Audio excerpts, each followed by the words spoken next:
Baltimore Ravens versus Indianapolis Colts reaction video. The Baltimore Ravens versus Colts game. I was really looking forward to this because I thought these were two of the top three defenses in the league battling it out. Both teams are great against the run. Meanwhile, offensively, both teams want to run the ball. I favored the Baltimore Ravens slightly in this game because they're more patient and their style of running is a little bit different. Whereas a lot of teams are doing the stretch thing, the one cut and go, a lot of sweeps and everything. The Ravens are unique in that they just pound the ball continuously up the middle. I think there's three teams that really do that, maybe four. But I'm thinking about the Tennessee Titans, the Las Vegas Raiders, and maybe the Seattle Seahawks to a lesser degree. They just continuously punch you in the mouth throughout the tackles. And I think over the course, my philosophy, if I were a head coach, I wish I was, but I'm not, would be just to stick to the run. And even if you're getting like 3 yards per carry, just keep running the ball because it has a unique wear and tear on the defense. Now, the Indianapolis Colts, I'll just start with them. Tough loss if you're a Colts fan. Ravens fans, by the way, congratulations. I want to remind everybody I'm not a fan of either team. I just love watching, NFL matchups, and I thought this was a great one this week. The Colts had the misfortune of playing the Ravens coming off a loss. So I actually did pick the Ravens to cover in the spread, and they ended up doing so. I think the Ravens were minus 2.5. I thought that was one of the covers of the week, to be honest with you. But if it weren't for that defensive touchdown, in the first half there, Indianapolis might have been able to run away with this. I've noticed, and Ravens fans comment below, I know that everybody likes to defend their favorite players and all that stuff, but Lamar Jackson, I think this is a valid criticism. When a team is frustrating Lamar Jackson, his play degrades. I've seen this most notably in the playoffs. I mean, let's be honest, if you're a Ravens fan, you know this. You don't really lose except for the playoffs because they're freaking so good in the regular season. The defense is so great, always playing from ahead and patient with the run, and that even helps the passing game. And Lamar Jackson did have a nice passing game. I'll get to him there in a bit, but the point I'm trying to make is I saw him coming off and the body language was bad, and I think he needs to be a little bit of a better leader.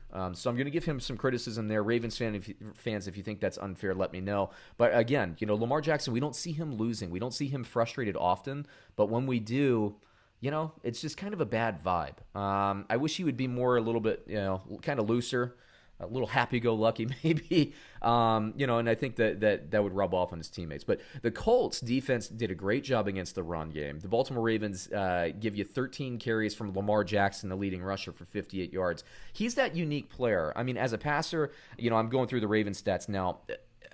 19 to 23, 170 yards. That's one of his better efficiency days in terms of passing. But Lamar Jackson, 13 carries for 58 yards. As good as the Colts are against the run, it's impossible to game plan for a talent like Lamar Jackson. The Colts do a great job against J.K. Dobbins and Gus Edwards. Edwards gets in the end zone, but he gives you 11 carries, 23 yards, 2.1 yards per carry. J.K. Dobbins, who I love, one of my favorite rookie running backs, if not my favorite rookie running back with respect to Jonathan Taylor, 12 carries, 30 yards, 0 touchdowns, 2.5 yards per carry. So the Colts defense is lights out. They are legit.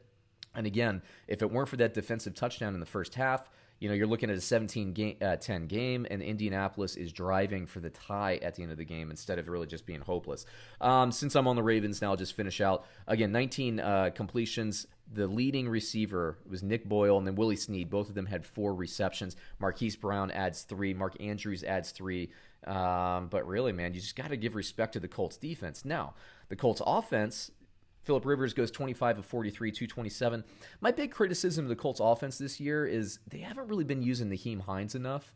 I will say this. Here's a nice thing. Here's a good takeaway from this game. Regardless if you're a Ravens fan or Colts fan, if you're a fantasy football fan, Michael Pittman, you remember the hype he was getting in the offseason? Then he gets injured. People forget about him. He's on everybody's waiver wire. He gets 7 targets, 4 catches, 56 yards against a tough Baltimore defense.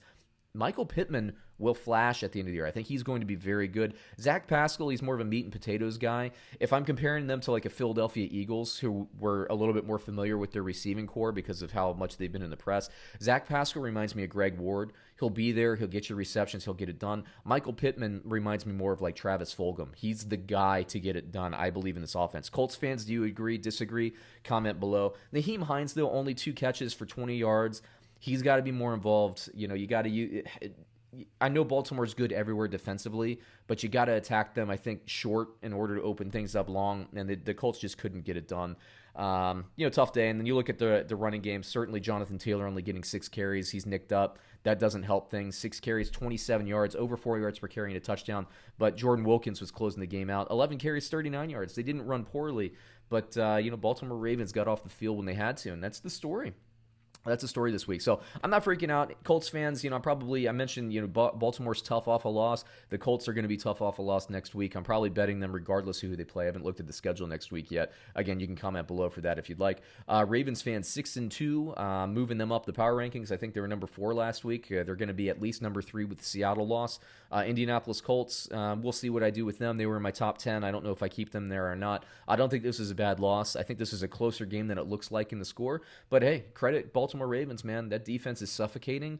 And, even though the Colts did great against the run game in terms of efficiency, Baltimore stuck to it. And that helps, man, the wear and tear and running out the clock. Once Lamar Jackson got that touchdown, I thought the game was over, and indeed it was. So once again, congrats, Baltimore Ravens. Tough loss, Colts fans. Fans of both teams, comment below. Keep it civil. Keep it civil, America. But comment below. Let us know what you think. And thanks. We'll catch you again on another reaction soon.